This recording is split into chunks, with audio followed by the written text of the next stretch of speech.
అయితే highlight point ఏంటనంటే ఋగ్వేదం లోపల మంత్రాలుంటాయి. రైట్? యజుర్వేదం లోపల దాని రిచువల్స్ లాగా ఎట్లా మార్చాలని జెప్పిండ్రు. అదే యజ్ఞం అని. సామవేదం లోపల ఆ ఫస్ట్ ఋగ్వేదంలో ఉన్న మంత్రాలని ఎట్లా మెలోడియస్‌గా ఆర్ వినడానికి ఇంపుగుండేటట్టు ఎట్లా కంపోజ్ జేసిండ్రు అనేది సామవేదంలో ఉంటది. అండ్ ఈ మూడిటి కలిపి రిచువల్స్, మంత్రం అండ్ ఈ సౌండ్‌కి connected and how it affects your mind అనే కాన్సెప్ట్‌ని అథర్వ వేదంలో చెప్పిండ్రు. And the beautiful point is వీటన్నిటిని గవర్న్ చేసేది, రిథమ్‌ని ప్రాపర్‌గా ఫాలో అయ్యేది, ఒక స్టాండర్డ్ స్ట్రక్చర్ తీసుకొచ్చేది ఎవరట అంటే సూర్యుడు. ఎంత బ్యూటిఫుల్ గదా! సో, సూర్యునికి అంత ఇంపార్టెన్స్ ఇచ్చింది మన వేదం.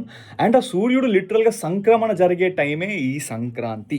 సో, ఒక రాశి నుండి ఒక రాశి దగ్గరికి రాశి అంటే ఆ రాశి గాదు. ఒక జోడియాక్ సైన్ నుండి ఇంకో జోడియాక్ సైన్‌లోకి వెళ్ళే ప్రాసెసే సంక్రాంతి. సో, ఈ టైం లోపల దక్షిణాయనం నుండి ఉత్తరాయణంలోకెళ్తాడు. అండ్ అంటే నాకు ఆయన గురించి ఇట్లా రిసర్చ్ చేస్తా ఉంటే మైండ్ ఇట్లా వావ్! వావ్! అనిపిస్తుంది ఇట్లా. అది